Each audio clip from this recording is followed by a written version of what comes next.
Bienvenue encore très chers internautes dans nos diffusions sur notre chaîne numérique.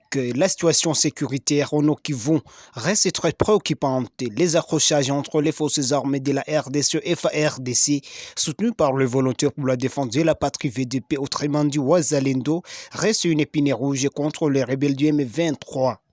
Dans plusieurs agglomérations à travers le territoire des Massissi, le M23 ne cesse d'être pilonné par les forces loyalistes des coalitions FARDC-VDP.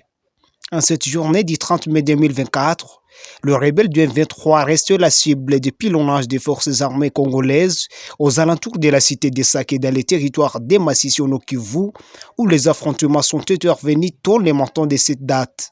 Ces accrochages d'aujourd'hui précèdent ceux étant intervenus dans les axes Kikuku, Mirangi et d'autres alentours durant cette semaine.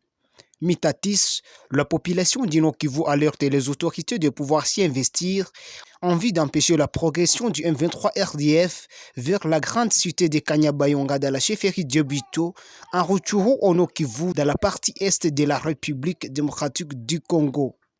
L'opération qualifiée Léopard, le peuple congolais en général et celui de la province du Nord Kivu en particulier voudrait voir le gouvernement être investi pour résoudre les questions urgentes du pays.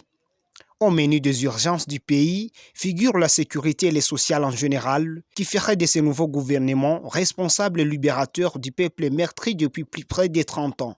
Suivez chaque fois l'actualité sécuritaire sur cette chaîne après vous être abonné pour trouver des notifications à tout moment que nous postons une nouvelle information.